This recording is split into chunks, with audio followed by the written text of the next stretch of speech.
Am I just stressed? Am I actually burnt out? How do I know the difference? A couple of months ago, I was interviewed about burnout, and I was invited to share my own experience. It's a topic that a lot of people wonder, especially if you've been overwhelmed and under high stress for a very long time. It might get sometimes confusing. I think I completely missed the mark there.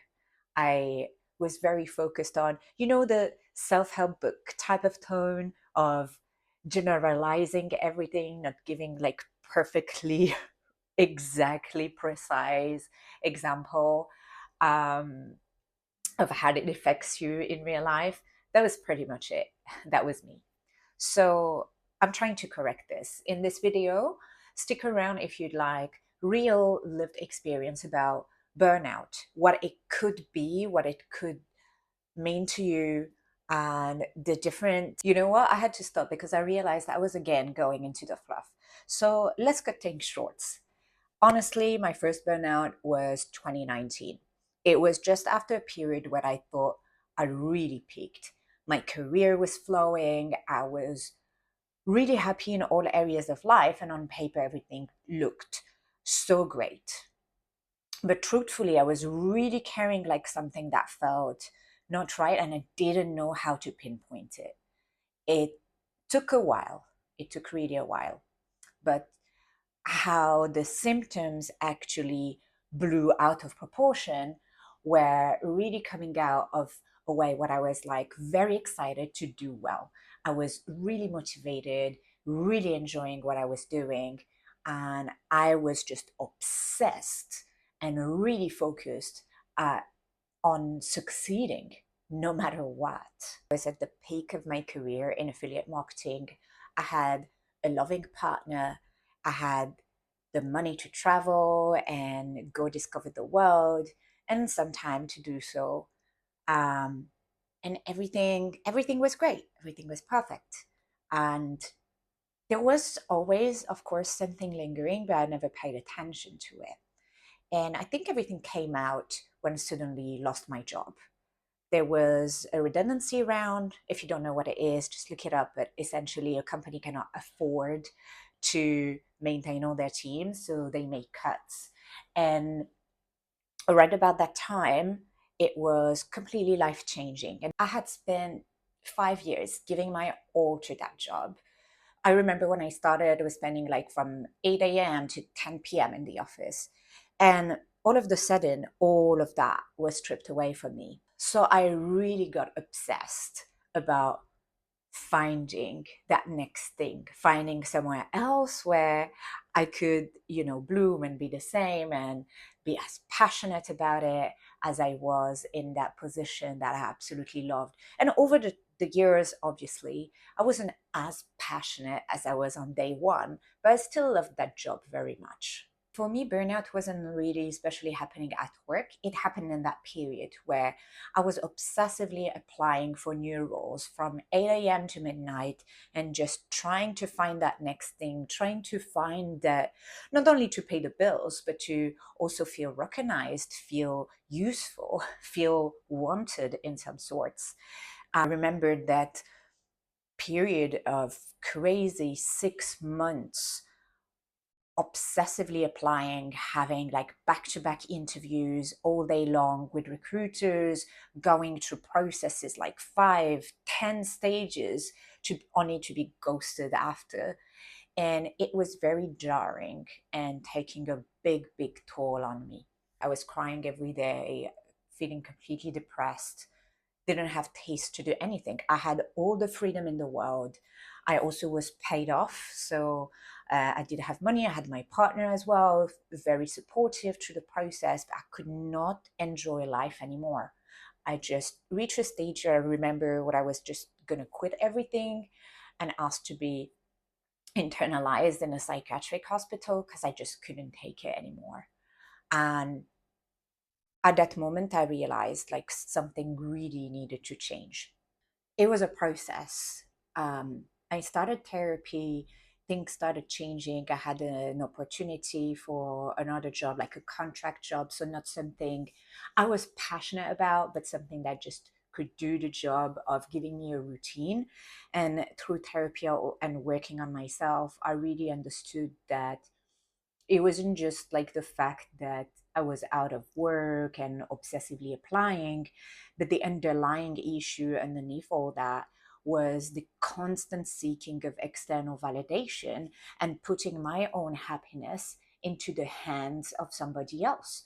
And I did that for work through my career for a very long time. And then I did that through my partnership, putting that into my partner's hands for a very long time, and constantly surrendering my own happiness to external things. For me, this moment was kind of the alarm bell to start understanding what were my real needs. And it was a long process, but it's just to show that, we could say, oh, the job search has burnt me out, or my work has burnt me out.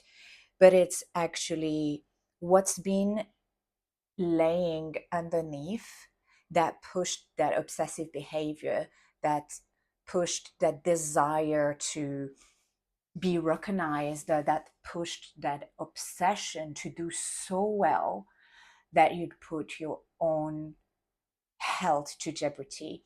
And for me, it was like a very long process, but also very enlightening on how do I get to know myself really well? How do I get to understand why and the root causes of why I need that external validation so much? And it's not to say that external validation is all bad. We kind of like um, need some part of it, but there's also a lot that could come from within that is very important to have and to nurture, which is not something that I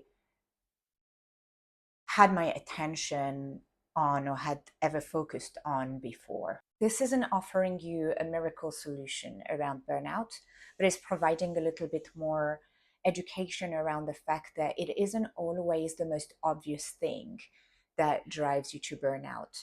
And you might be so focused on having a healthy workspace, having a healthy lifestyle, etc. But if you don't go down to the root causes of what has been underlying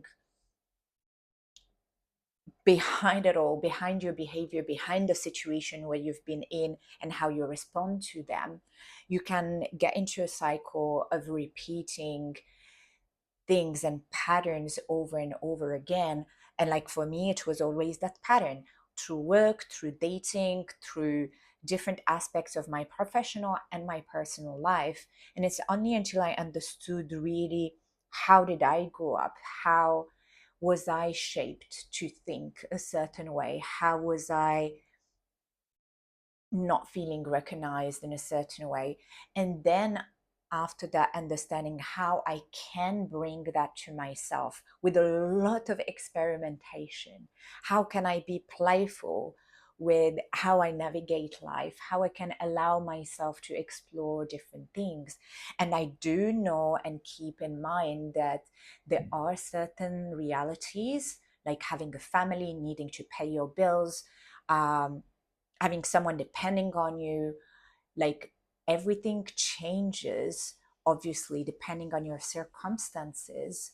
But there is always a room where, when you go to hospital because you have burnt out, there's no more choice.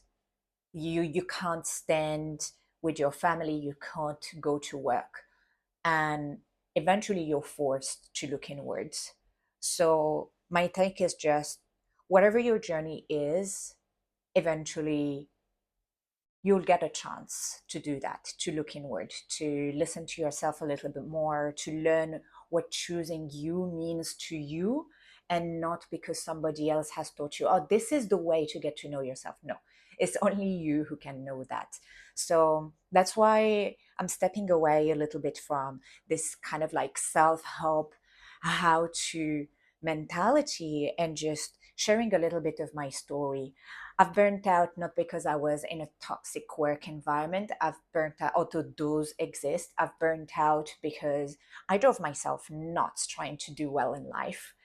And actually, in days like these where finding work is a lot harder than ever before, it is making things a little complicated as well to have to adapt to the different technologies and evolutions that there is around us.